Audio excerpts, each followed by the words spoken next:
அன்பு நேர்களே, வளைகுடாவில் நிமிடத்துக்கு நிமிடம் யுத்தம் மிகப்பெரிய உச்சத்தை அடைந்திருக்கின்றது. அமெரிக்காவின் பல எதிர்பார்ப்புகள் இங்கு நிறைவேறாமல் போயிருக்கின்றது என்றால் அது மிகையாகாது. முதலாவதாக அவர் இந்த கூட்டணிக்குள், இஸ்ரேல் அமெரிக்கா தாக்குதல் கூட்டணிக்குள் நேட்டோ நாடுகளை இழுப்பதற்காக பார்த்தார். அதுவும் முடியாது என்று சொல்லிவிட்டார்கள். அடுத்த கட்டமாக பிரிட்டிஷையும் இந்த யுத்தத்திற்கு, ஈரானுக்கு எதிரான யுத்தத்துக்கு இழுத்து பார்த்தார். பிரிட்டிஷும் தாங்கள் இந்த யுத்தத்தில் பங்கு பெற்ற போவதில்லை என்று வெளிப்படையாக கூறியிருக்கின்றது. பிரித்தானிய பிரதமரும் ஸ்டாமரும் கூறியிருக்கின்றார். அவரை மிகவும் விமர்சித்திருக்கின்றார் நெய்னா ட்ரம்ப்.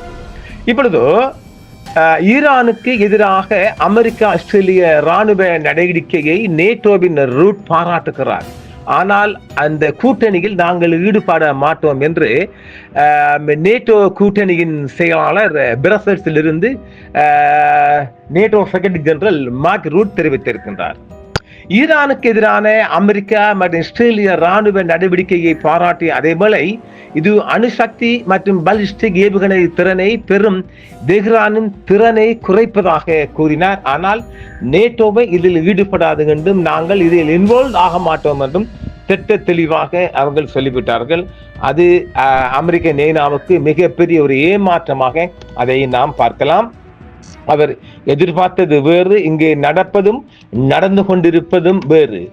இஸ்ரேலுடன் சேர்ந்து அமெரிக்கா இங்கே என்ன செய்கிறது என்பது மிகவும் முக்கியமானது.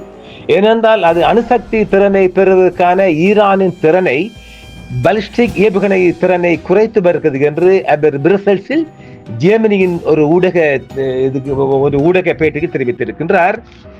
இதேவேளை செய்மதிலுடன் அவர் நிறைய உரையாற்றுகிறாரும். இதே நேரம் பிரிட்டிஷ் பிரதமர் ஸ்டாமரும் இந்த யுத்தத்தில் பிரிட்டிஷ் ஈடுபட மாட்டாது என்று தெரிவித்ததை தொடர்ந்து ஸ்டாமரை அமெரிக்க நெய்னா கொஞ்சம் விமர்சனம் செய்திருக்கின்றார். அந்த விமர்சனமும் அந்த வண்ணம் இருக்கின்றது. அதெல்லாம் பிரிட்டிஷ் பிரதமர் கண்டுகொள்ளவில்லை. அவர் மிகவும் ஏமாற்றம் அடைந்ததாகவும் நெய்னா தெரிவித்திருக்கின்றார். இதேவேளை பெருமளவு இஸ்ரேலிய மக்கள் எகிப்தூடாக நாட்டை விட்டு வெளியேறி வருகின்றார்கள். ஏற்கனவே பல்லாயிரம் மக்கள் வெளியான நிலையில் அவர்கள் இப்பொழுது மிக அதிகமாக எகிப்தின் எல்லையிலிருந்து அங்கிருந்து வெளியேறி அவர்கள் விமானம் மூலம் வெளியேறலாம் என்றும் பெருமளவு மக்கள் வெளியேறி கொண்டிருக்கிறார்கள். யுத்தம் இப்பொழுது சூடு பிடித்திருக்கின்றது.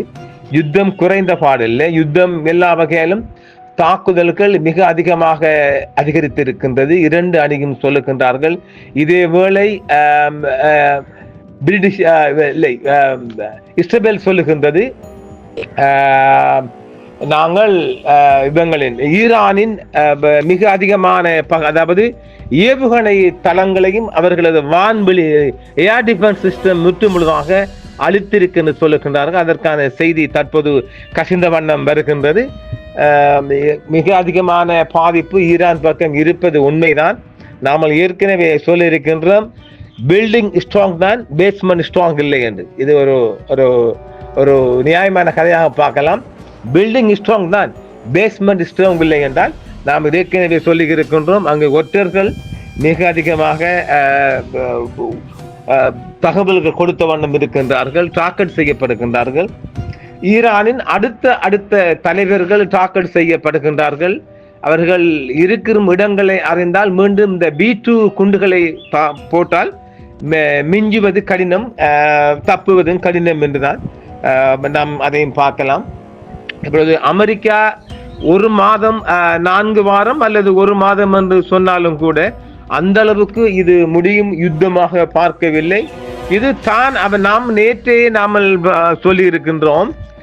ரஷ்யா, சீனா, வடகொரியா, இதில் 3 நாடுகள் அல்லது 2 நாடுகள் அல்லது 1 நாடுகள், ஏதாவது ஒரு நாடு இந்த ஈரான் யுத்தத்துக்குள் நுழைந்தால் மாத்திரம்தான் third world country, third world போர்னு சொன்ன உலக 3ஆம் மகாயுத்தம் என்று நாம் சொல்லலாம்.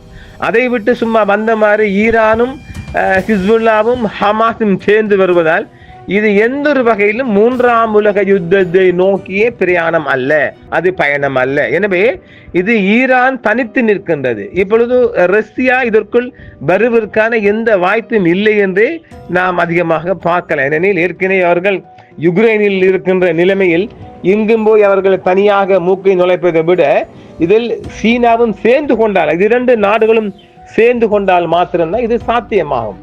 இப்பொழுது இந்த செய்திக்கு அடுத்த செய்தியாக நாம் ஒரு மிக முக்கியமான செய்தியை வழங்கப் போகின்றோம். அந்த செய்தி இப்பொழுது உலக பரப்பில் வெளிவந்த வண்ணம் இருக்கின்றது. ஆக இப்பொழுது நேட்டோ நாடுகளும் பிரித்தானியாவும் இதில் அதாவது இந்த சண்டைக்குள் இன்வால்வ் ஆகுவதற்கான எந்த ஒரு சாத்தியம் இல்லை என்பதுதான் எங்கு வெளிப்படையான உண்மை. அதாவது பிரிட்டிஷ் இதற்குள் நுழைவதற்கான வாய்ப்பே இல்லை. அதே போன்று நேட்டோ நாடுகளும் இதற்குள் களம்பெறுவதற்கான வாய்ப்பே இல்லை.